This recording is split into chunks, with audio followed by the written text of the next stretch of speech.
Clock runs down to the 4:20 mark, first quarter. Gino takes, looks, throws, fade, left side, jump, and a catch made! Back pylon! Touchdown to Jace Amaro! Then that's what bothers fans, and that's why fans are going off the deep end right now, and that's why the Jets are getting killed in the media. Looks left, throws, and it's intercepted, picked off. Antonio Allen runs right at the 10, 5, leaps inside the pylon, touchdown! A pick six by Antonio Allen. As you said, as And I just said, Decker did pretty well. He's Decker had a touchdown But he's on not a deep Talib. threat. He's but not no, a deep threat. Snap, looks right, throws right, in cut, caught! Touchdown New York Jets! It's New York Jets Sports Podcast. Good afternoon and welcome. This is the first of what we hope is many of New York Jets Sports Podcast. I am Connor Hughes. I am joined alongside New York Jets expert Joe LaCalandra. We're the two beat writers for the new New York Jets website that just came in. It has your analysis, your opinion, your editorial content, your news and notes, everything essentially that you would want as a New York Jets fan. We've got it at nyjets.about.com. Joe and I are two beat writers for that site, and we're ready to sit down and, we write all day, Joe. We're writing. It's pretty much sun up to sun down. It's pretty nice to get behind a mic and talk a little bit, and that's what we're going to do today.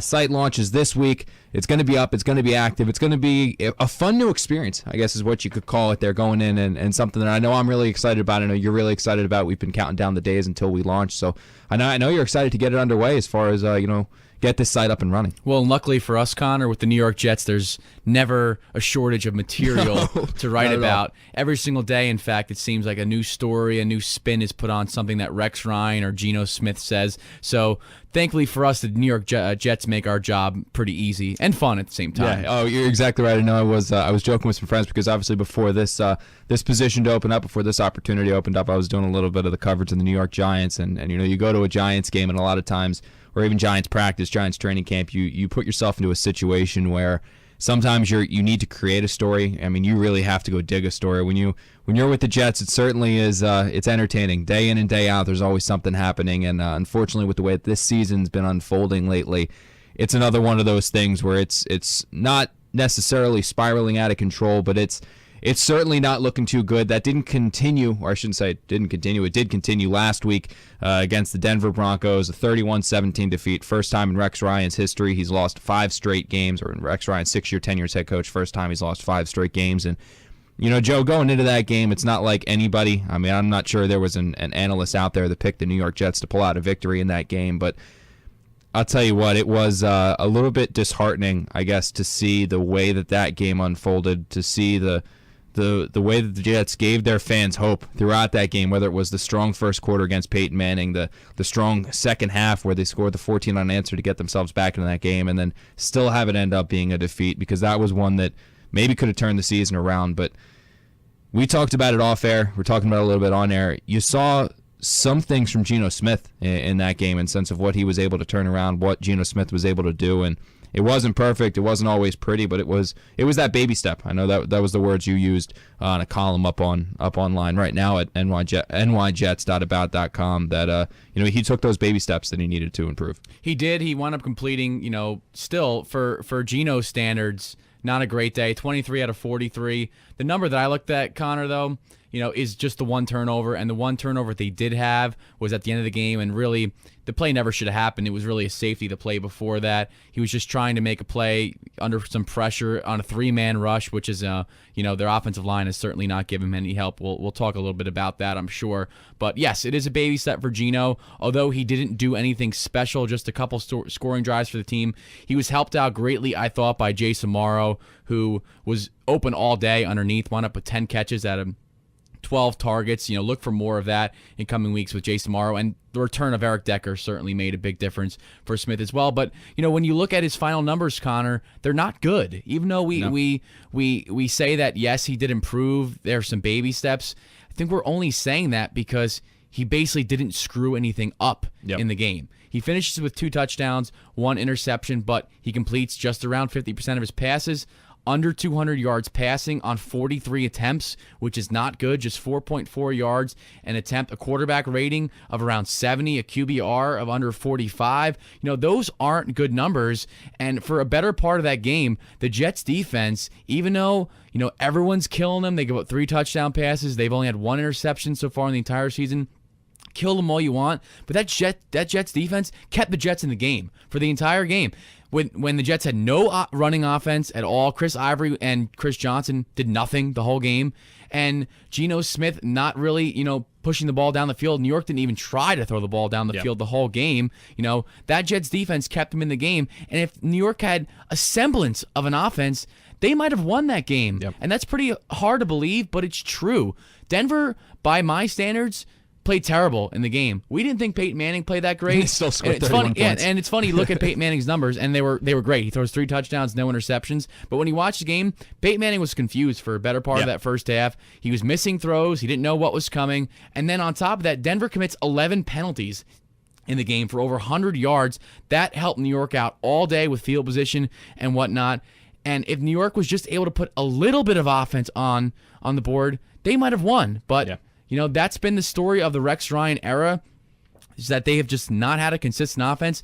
I don't know who you can blame, because in the past they blame Brian Schottenheimer, they blame Mark Sanchez. Well, now they're blaming Geno Smith. They're blaming Marty Mornhinweg. At some point, this has to fall back on Rex Ryan. This guy, in his tenure as the Jets coach, has not been able to develop a quarterback, and that's why they haven't won. They had good defenses, not great defenses, which what Rex continues to preach to us, tells his defenses are great. They're good defenses. Let's get that straight. The first year was a great defense. 2009, they had the best defense in the league. They had a great player in Darrelle Revis. Well, Darrelle Revis is gone now, and Darrelle Revis is playing for their division rivals. He's not in the Jets team anymore. They don't have any great players on this defense. Muhammad Wilkerson and Sheldon Richardson are very good players. They're not great players. This is not a great defense, and when you have such a mediocre offense, that's why these things happen. Saying they're mediocre is being kind, and just going back to Peyton Manning, I thought that early in the week, Rex Ryan was talking to reporters, and he came out and he said that he was looking forward to the chess match that he was going to be able to play with Peyton Manning, and he caught a lot of flack for that, because it was, Rex, what are you talking about, a chess match with Peyton Manning? Look what Stafford did. Your defense is giving up big plays. You don't have a corner. You don't have a significant pass rush, and he was getting ripped for that. Don't worry about playing chess with Peyton Manning. Worry about just putting together a defense that can do something, create a turnover, do anything. And that first quarter, what you saw was Rex Ryan, if anything, pulling a checkmate on Peyton Manning. Where Peyton Manning, that first quarter, he was confused. He had no idea what was going on. He was rushing plays. He was confused. He was rolling out of the pocket. The Jets were throwing some exotic fronts where they were blitzing I shouldn't even say blitzing. They were rushing 3 people, dropping everyone back in coverage. Jason Babin and Quentin Copels and other players were out on the outside, bumping, running the Denver Bronco receivers. I thought that was a brilliant wrinkle by Rex there. And it worked, and it created a confusion of Peyton Manning. In that first quarter, the Jets had him done. I mean, Peyton was done. Peyton was confused out of his mind, but what makes Peyton Manning so great, what makes Peyton Manning arguably the greatest quarterback to ever to play this game, is that he figures you out, is that he maybe doesn't have the strongest arm in the NFL, is maybe not the most accurate in the NFL, but his mind, he is unquestionably the most intelligent NFL player to ever play this game. And eventually you do something for a quarter, you do something for 2 quarters, eventually Peyton Manning figures out what you're doing and figures out how to beat you, and that's what you saw happen. He went on, he scored 21 unanswered points against the Jets defense, and as good as that defense played in that first quarter, they gave you the blueprint on how to beat the Denver Broncos. What you have to do is you have to hold them down. You're not going to shut them down. Yeah, if so few defenses are going to do what the Seattle Seahawks did in the Super Bowl, you're just not going to shut down Peyton Manning and that Denver Bronco offense for an entire 4 quarters unless you are the greatest defense in the world. Rex Ryan and that defense shut down Peyton for a quarter, held Peyton Manning and the high-powered Denver offense to 3 points in that first quarter, and the Jets defense, or the Jets offense, despite the good field position, despite the fact that Peyton, when the offense was sputtering, despite the fact that aside from a 54-yard catch on the first play of the game, Demaryius Thomas was out, Julius Thomas wasn't doing anything, Wes Welker was held catchless.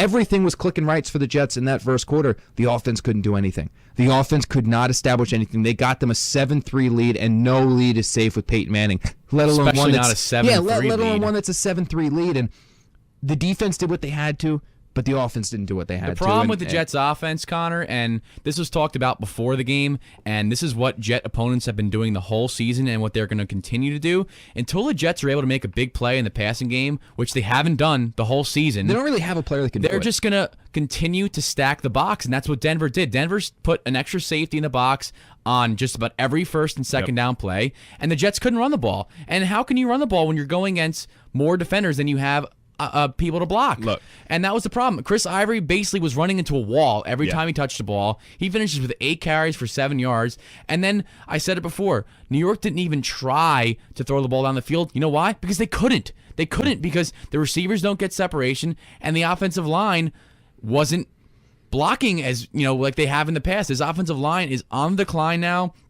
Other than Nick Mangold, according to Pro Football Focus, every other of the 4 Jet linemen are minuses so far this season. They have not performed up to their standards. Even DeBrickashaw Ferguson, who's had a great career with the New York Jets, has not had a good season so far. It's really just a whole team effect where if New York can't run the ball and so much stress is put on their offense to throw, this is what happens.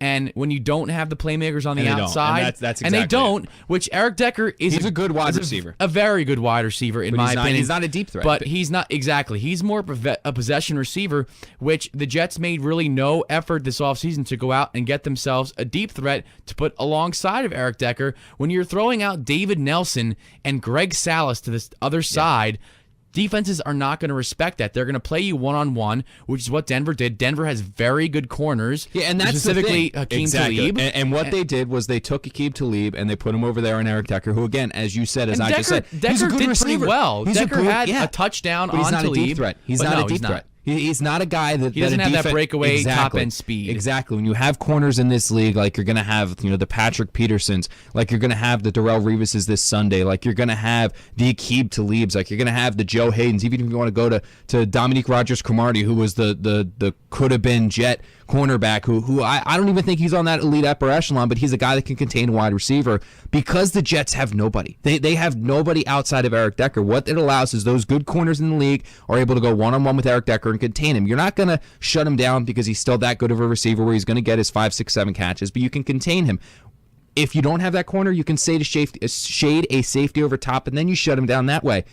What the Broncos were able to do and what the Patriots are going to be able to do because they have that shutdown corner, because the Patriots have Darrell Revis, because the Broncos had Aqib Talib, is you take that shutdown corner and you match him up one-on-one with Eric Decker, tell him to follow Eric Decker wherever, and whoever else you put on the field, it doesn't matter. They're going to be able to control the Jets' other 2, 3, 4, 5, 6 wide receivers because they don't have that talent outside. Then you can put that extra safety in the box. In this case, because you have that shutdown corner, you can put 2 extra safeties in the box. You can't run against an 8-9 man front. And you can't do anything. And nobody is coming out of that box because nobody's afraid of the deep pass. The Jets aren't going deep. They are not going deep. And when you don't go deep, Geno Smith's long passes. I'm sorry.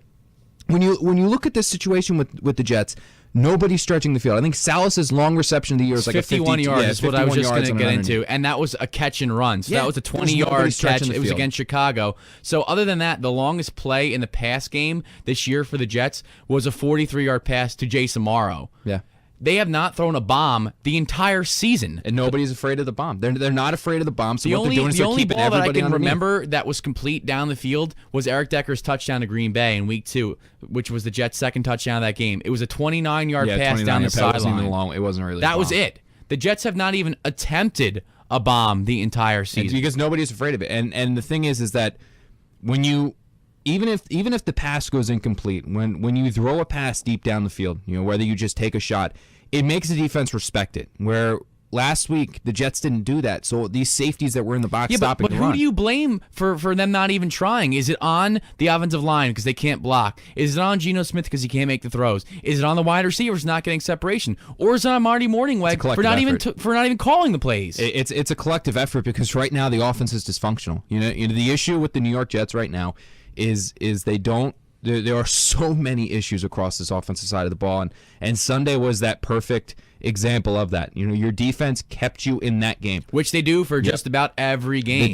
The defense kept you and listen, in I'm that not game. saying the Jets are a great defense. I said that before, but they're a good enough defense where if the Jets had a real offense, this would be a winning team. Say what you want about the Jets' talent, and the only reason why people are saying this right now is because they're 1-5. This team is not as bad as 1-5. No. They are a talent-wise team, probably between 6 and 8 or 9 wins. I go 9. I go up to 9. They're not as bad as people think they are.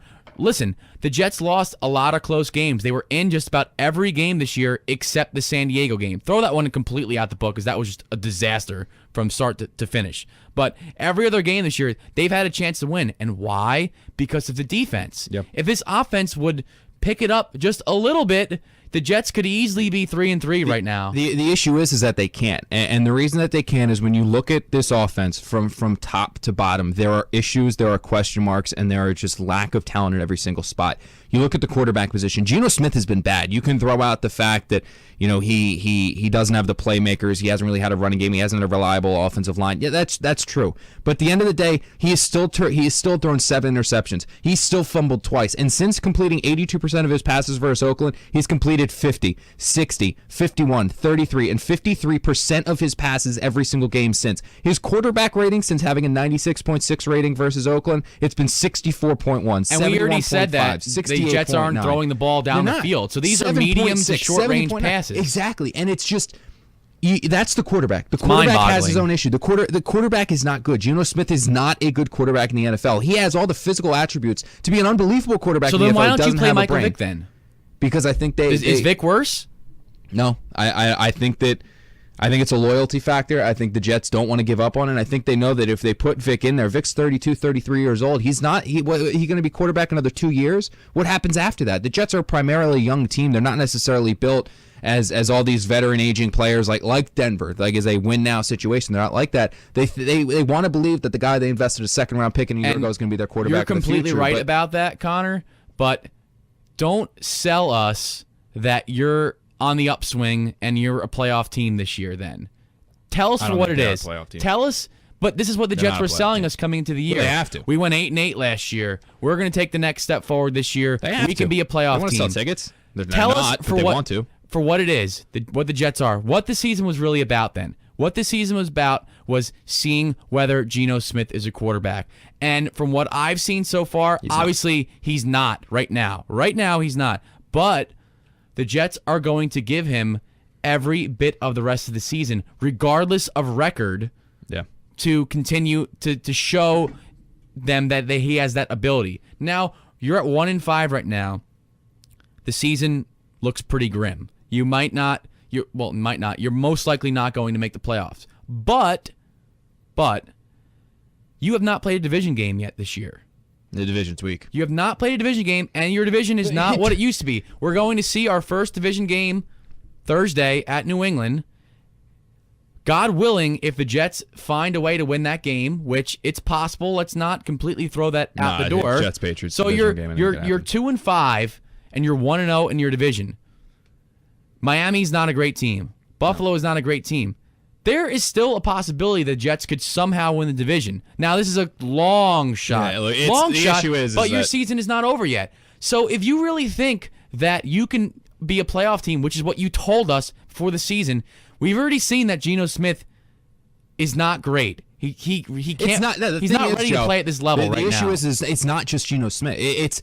Are there issues with Geno Smith? Yes. I mean, call it what it is. Geno Smith right now, could he develop? Yeah, he could change. Eli Manning looked like a crap quarterback for New York when his first 2-3 seasons in the NFL. He went on to be a 2-time Super Bowl champ. There are still chances that it's not over for Geno Smith. He could develop. He could learn the game. Something could automatically click. Which is why they're going to continue to let him play. But what about the running game? I mean, Chris Ivory and Chris Johnson have not been all that great. Chris Ivory, call him what he is. He's a bruising back that's going to go lower shoulder, run some people over. He's not an elite running a back in the change of NFL. pace back. Chris Johnson's over the hill. You got questions, obviously, at wide receiver opposite Eric Decker. Eric Decker's a good wide receiver. You don't have a great wide receiver on this team. You don't have a playmaker on this team where you can say, you know what, I'm throwing the ball up and somebody's going to go get it. At tight end, you refuse to play Jason Morrow. You have Jeff Cumberland playing more snaps than he does. And across the entire offensive line, there's issues. There's issues left, right, and sideways. So what you're saying is that it doesn't matter. It doesn't matter who the quarterback is. No, it doesn't. It doesn't. It can be Vic in there. It can be Peyton Manning. You could put Steve Young, Joe Montana. It doesn't matter because the people would it be better if you had Peyton Manning? Yes,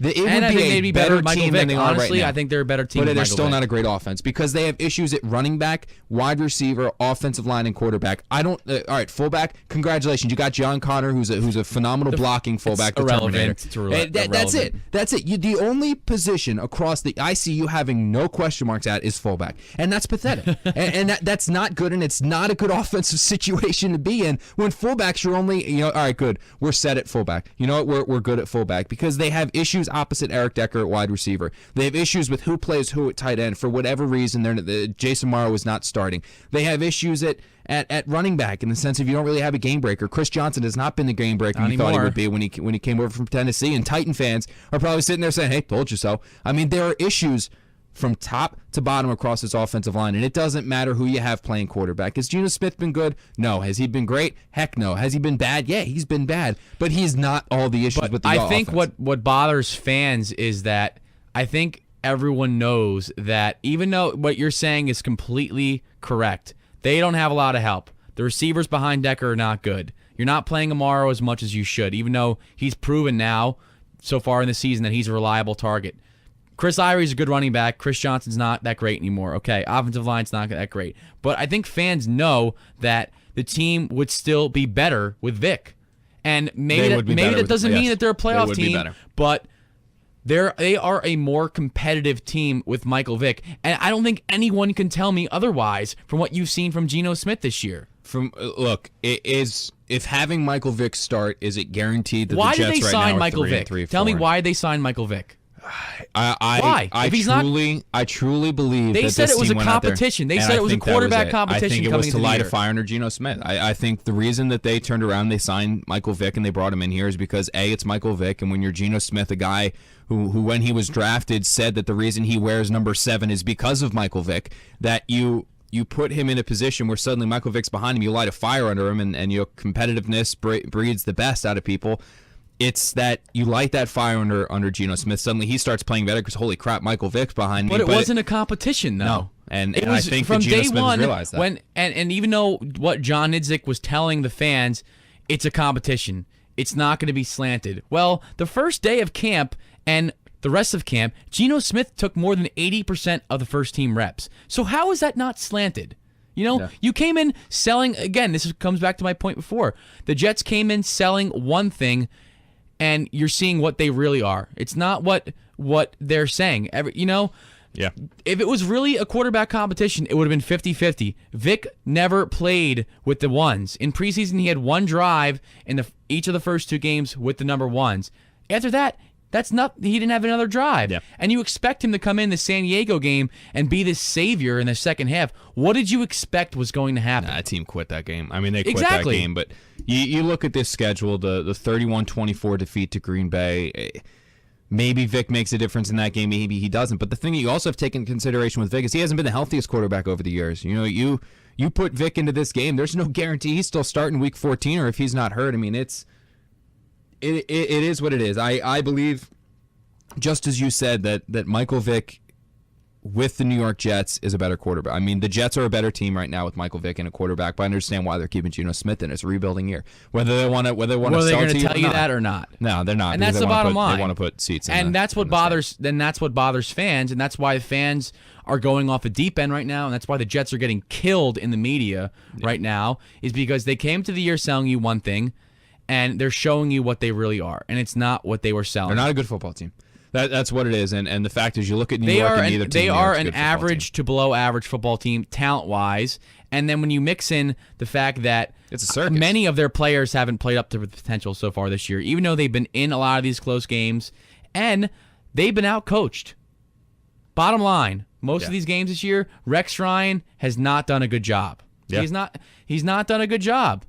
And this week he's playing arguably the best coach and in the so NFL right now. And we should transition more into this week. And the Jets go up to New England on a short week. So you just had to prepare for arguably the greatest regular season quarterback of all time 1 week. Then you turn around 4 days later, and you're playing probably the second greatest quarterback ever in Tom Brady, a guy the Jets are obviously very familiar with.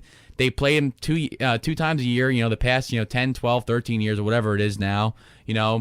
Rex Ryan has had some success against him, especially the last 2 years. Brady has not played great against the Jets. He hasn't. He really hasn't. But the odds are stacked against the Jets this week on a short week on the road. We've all seen what the Thursday night games have been so far this year outside of last week's game, which looked like a blowout. Yeah, exactly. It looked like it was going to be a blowout until Houston got their act together. J.J. Watt got his act together. Basically. Yeah. That guy's Houston great. Watts. But that's beside the point. But the odds are stacked against the Jets this week. Even though they played better against Denver, we said, we still haven't seen enough from this offense to believe that they're going to be a legit contender. And you're going against a team which we said they're not great this year. New England is not a great football team, but they're still good. They're still good. They've won 2 games in a row. They still have Tom Brady, and they have Tom Brady. Exactly. So, moving into this week, as far as the Jets go with defensively, we'll start with the defense, Connor. I think you're going to see more of the same with what they had this past week. I think you're going to see a lot of 3-man rushes. I think you're going to see basically Rex Ryan daring the Patriots to run the ball, which is what they did against Denver last week. Yeah, I'll be honest with you, Joe. This game is probably going to come down to something. I could easily see it unless heads start hanging or turnovers come into play. This could be a 13-7 game. With the Jets, it's always turnovers. Yeah, exactly. Honestly.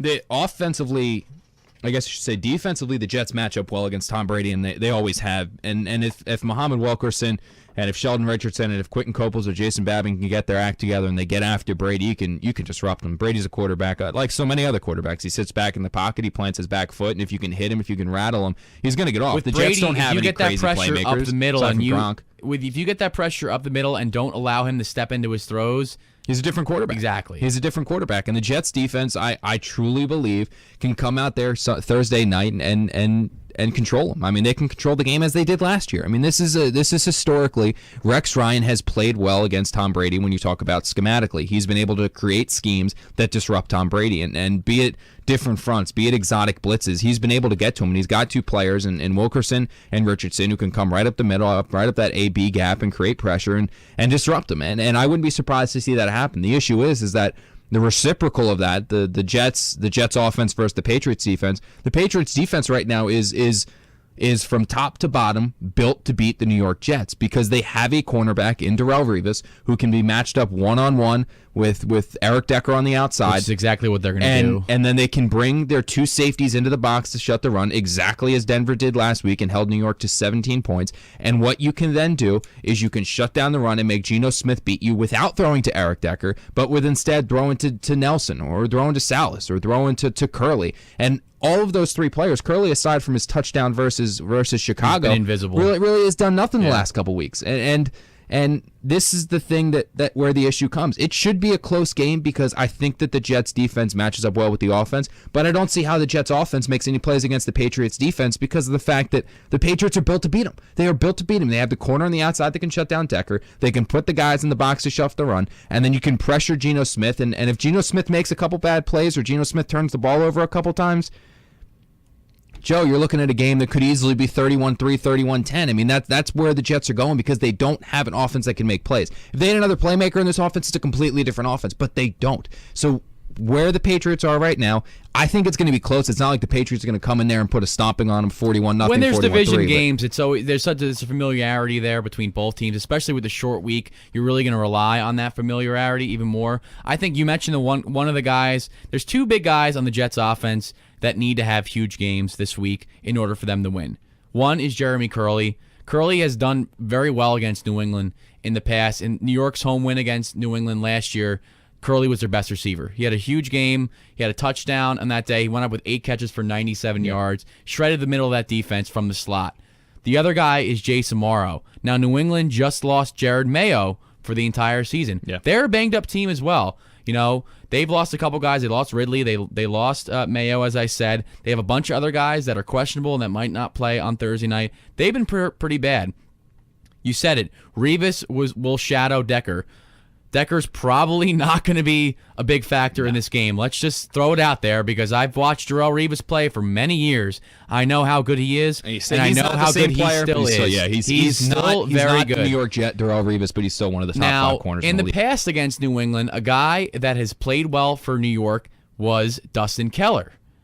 Keller would sit down in the zone defense and just basically kill them underneath. Yeah. And that's exactly what New York is going to do with Jason Morrow this week. It's what he did last week. He will catch a lot of short passes and get some yards after the catch. Maybe a couple times they try to get him down the seam because Amaro has good speed. But for me, it's going to come down to those two players. Amaro and Curley have to have great games. And Amaro has been good.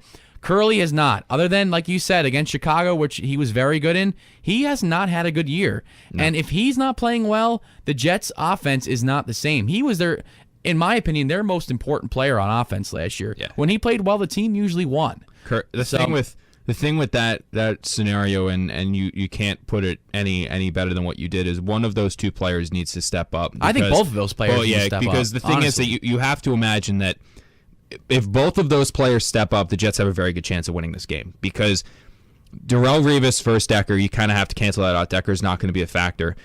A team can't shade and cover three, game plan to cover 3 people on every single play at every single time. So if both of those players can step up, be it Amaro, be it Curley, the Patriots suddenly now need to pick their poison. Are they going to shade that coverage over Curley's area, or are they going to shade their coverage to Amaro? If one of those two steps up, the thing that Revis allows you to do is just take one player, put it on Revis Island, and Decker's going to be taken out of the game. So you take Decker out of the equation. They don't need to shade anybody else over there because one player can shut him out. Not many other teams can do that. Denver was one of the few with Talib. With Talib, but for the most part, very few other teams are going to be able to just say, Decker, we're going to take you out of the game. So they have that extra safety now that they can take and they can shade a coverage to. Be that Curley. If they take the safety and say, you know what, we just want you to shadow wherever Curley is, if he's in the slot, just look at him, keep the coverage over there. Or what they can do is say, you know what, just watch Amaro. Shade over there if you just kind of help a linebacker out. We're going to have a linebacker and a safety over on Amaro. If just Amaro comes to play, the safety can step up and stop Amaro. If just Curley comes to play, the safety can step up and stop Curley. However, if both of those players come to play, if both Amaro and both Curley, somebody is going to be open because somebody is going to be able to make plays. Somebody's going to have that 8-catch, 100-yard touchdown game, the 6-catch, 80-yard touchdown game. One of those two players will have that, or as Amaro Purdy, he can be a 10-catch tight end. He can be a 10-catch player. So if both of those players come to play, there's a very good chance that the Jets can pull out the victory. When you look at the Denver game last week, just one came to play. It was Eric Decker came to play and Amaro came to play. There was no Curley. There was no Nelson. Salas, call him what he is. He's an okay receiver. He's an okay slot receiver. He's a guy he's you can not bring even in going to every play now. this week. Salas as well. Yeah, exactly. He's out for the. I know he's out for the game. He's dealing with ankle and arm issues is what he's out with, and he had a cast on both areas yesterday. So if both of those players can come to play, the Jets have a shot at winning this game. I know. Some analysts are out there saying that this one's going to be a blowout, that this one's going to be New England. I don't see that. I don't see it happening either because it's Jets Patriots, because it's Rex Ryan, Tom Brady, because Tom Brady hasn't fared particularly well against the Jets this season. The opportunities are going to be there for the Jets to pull out a victory. What it's going to come down to is, as you said, one of those players stepping up, because I think the Jets defense will do a good enough job against Tom Brady. So it's going to come down to Amaro or Curley stepping up. And then aside from Amaro and Curley stepping up, it's going to come down to the Jets offense, and in particular Geno Smith not turning the ball over. You mentioned opportunities, Connor, and that's been the difference between this year's team and I won't even say last year's team, but a better team. Good teams take control of their opportunities. They get the turnovers when they are presented the turnovers. Yeah. Bad teams don't. Jets have had numerous opportunities to get turnovers on defense this year. They've had opportunities to make big plays in the passing game. What have they done? They've dropped passes. Yeah. They've dropped interceptions. They've had fumbles come right to them, like last week against Denver. Darren Walls has a golden opportunity to get a fumble. Goes right through his hands, goes right to Caldwell for Denver. The Jets need to take control of the opportunities because they are going to present themselves. They are going to get chances to get turnovers on defense. They are going to have some chances on offense to make big plays, but they need to take control of the opportunities and make the most of everyone they get. And that's the only shot they have on Thursday night, because They're going to need to force some turnovers too, which I think They will be have that. to. They'll have And their Geno Smith, opportunities. like you said, Geno Smith has to take care of the ball on offense. They need to have a running game this week. So they have to find some way, I think, to even though we know he's not what he used to be, they have to find some way to incorporate Chris Johnson in this offense. And it's not in the running game; it needs to be in the passing game. Yeah. Split him out wide, put him in the slot. Throw a shovel pass to him, throw a screen pass to him, which we haven't even Get him in seen that space. much He's still fast. this year. Still fast. Get him the ball in space, see what he can do. There are going to be opportunities. New England, let's not sugarcoat it. New England is not a great team this year. They don't have a great defense. They are what they are. They're a good team. I think they're a 10-win team this year. Yeah. And there are going to be opportunities for the thing Jets is this that week. the thing that plays to the factor of the Patriots is the same thing that's kind of playing against the Jets, is that they do get a chance to play the New York Jets twice, who don't look like a very good team. And if they don't win this game, there's a chance that this team quits pretty quick. So you're going to have your opportunities because the Patriots play the Jets twice, because they play the Bills twice. The Bills were first place in the division last week. You saw what the Patriots did to them, putting up 37 points. They're going to play the Dolphins twice. The Dolphins aren't a very good team. Even though the Dolphins That's what gave plays Green the Bay a Patriots good game, and Green Bay wound up winning on the last second play. Dolphins are not a great team. They're not. And I will say this, is that if the Jets can pull out an upset victory, because they aren't going to be favored, be it Vegas or be it analysts or be it us, I don't think the Jets will win this game. I think they can. I don't think they will. If they're able to pull out a victory and they're able to beat the Patriots, they're able to improve themselves to 2-5. Their schedule gets a lot easier going down, because if they can improve their record to 2-5 by beating the Patriots, they got the Bills next week. They could very easily be 3-5 after that. They've got the Chiefs next. The Chiefs are about as injury riddled as you can possibly get. They're not a great team. The Chiefs can be had. You're looking there at 3-5. If you're able to beat the Pittsburgh Steelers, same thing. They're not a very good team. You saw what the Cleveland Browns were able to do to them. Suddenly you're 4-5 entering your bye week. Honestly, after your bye week, you have the Bills, the Dolphins, the Vikings, the year. Titans. The toughest after this Patriots game, the toughest game on the Jets schedule is when they play the Patriots game. I mean, that's it. I mean, you're looking at they theoretically, if they can defeat the Patriots, there's no reason, and it's as crazy as it sounds, there is no reason why the Jets can't beat. Do you think the Jets can beat the Bills? Of course. Can they beat the Chiefs? They can beat the Chiefs. Can they beat the Steelers? That will be a difficult game on the road. They can certainly beat the Steelers. Even Can they beat Jets the Bills again? Yeah. Can they beat the Dolphins again? Can they beat the Vikings? Can they beat the Minnesota's Titans? terrible. Can they beat the Dolphins? Can they beat the Patriots? There is no, as crazy as it sounds, if the Jets are able to win this game against the Patriots, they could so easily, if Geno Smith plays well, they could be 10-5, 11. They could be 10-6. Wow. I'm sorry, 11-5. There's no when you look at the schedule, they could beat them. They could beat them all. They can beat them all when they look. I mean, we're Jets, certainly correct in the Jets' toughest the Jets. I mean, schedule. you're playing the Packers, the Bears, the Lions, the You're Chargers, going against the Broncos. Those top are all 10 playoff quarterbacks teams. every single Yeah. week. Aside from Derek Carr, yep. Rodgers, who I think is the best quarterback in the league. Yeah, I or will top agree. 2 or 3. I mean, Cutler agree is a best. top 10 quarterback. Yeah. Stafford is borderline top 10 quarterback. Rivers is playing like the best quarterback in the league this year. exactly. And then you have Peyton Manning, who's the greatest of all time. Yeah, and then you follow it up with Tom Brady. Yeah. It's the issue with the Jets, and it's sad to say, is that when you look at those games against the Bears, that was so close, the 27-19. If they were able to win that game, I mean, it's a completely different outlook right now heading in. If they were able to Absolutely. beat the Packers, if they were able to beat the Packers and the Bears, if they were able to beat the Lions, I mean, you just if they're able to win just 2 of the 5 games they've lost to this point, if they're able to win just 1 of the, you're looking at a team that could be set for the playoffs. The biggest thing with the Jets they need to keep their hat on is that it gets easier. I mean, is it guaranteed? No, the Chiefs game I think could go either way. The Steelers game I believe could go either way. Obviously within the division, games always come up. Kyle Orton could get hot. You could see something different from Miami. The Jets they can't give up yet, because the opportunity, as crazy as it sounds, you look at the schedule, there is not a game they can't win. And that's closing why out. this game there is this not week a game they can't win. is They're so the best 1-5 important. team I've ever seen, This and I'll is- be honest with you, they're the best 1-5 team I've ever seen. Let's not make them Super Bowl champions or whatnot. Like we said before, the Jets are not as bad as their record, but It gets easier. it does get easier. But there are certain things the Jets need to do better if they're going to win, and we talked about them. The turnovers on offense need to bring down. Smith's got to play better. The offensive line's got to play a little bit better, and then on defense, you have to force turnovers. It's the bottom line.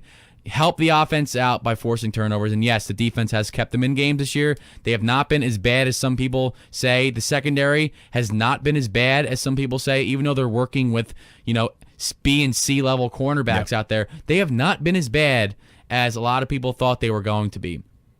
But They have to force turnovers. Yeah. 1 interception and 2 fumbles through the first 6 games is not going to cut it. I don't care how good you are at stopping the other team. You have to turn the ball. You have to get your offense turnovers. It does, make it a little easier on the offense. It does come into the fact of who's out there in the secondary. I mean, who's going to pick off? You've got Landry's never historically been that kind of a player. Calvin Pryor's more of a he's a box safety. Yeah, I mean, Darren Walls is a good player. He's not the next level. He's not a starting the guy that player. I felt could have been intercepting passes and having a really good season was, with players just wanting to test the young player is D. Milner, and he's just had the injury and he's out for the year. So, I mean, they haven't been helped by their roster issues, but we'll see. This was fun. I enjoyed this. The first edition of the Jets podcast is we're gonna wrap it up and we'll be back next week. We'll be doing this weekly, breaking down the Jets previous game, previewing the Jets future game, and any last thoughts? We'll close out with a score prediction of what you think it's going to. How do you think Thursday night's going to unfold? Sure, I think that game, as I wrote this week, I think it'll be a lot more competitive than people give the Jets credit for, just like this game. But in the end, it just always seems that Brady's able to make a big play, and the Jets never seem to capitalize on the opportunities specifically against the Patriots. So I'm going to go New England 23 and Jets 17. I think it's a close game pretty much the whole way. Yeah, I think it's going to be New England 17, Jets 6, Jets 6-9. I could see that 3 field goals, 2 field goals, maybe a touchdown, maybe 17-7. But I don't think the Jets are going to win this game. I just think that the short week hurts them. If they had a full week, I think it's a completely different situation. If this is played in New York, I think it's a completely different situation, even though the road team is at such a disadvantage exactly. on the road. You have 1 day to prep. I mean, literally you have to install the game plan the week before. Before we go, Twitter shout-outs. Be sure to follow Joe on Twitter. He's at JLAC, JLAC28. That's on Twitter, at JLAC28. I'm Connor Hughes, and you can find me on Twitter at Connor_J_Hughes. That's CONNOR_J_HUGHES. Or you can just look in the little information log just below in the description here, and you can find links to the Twitter pages as well. So give us a follow. Check out the website as well, nyjets.about.com. We will be back next week with the second of the New York Jets podcast. Thank you so much for joining us.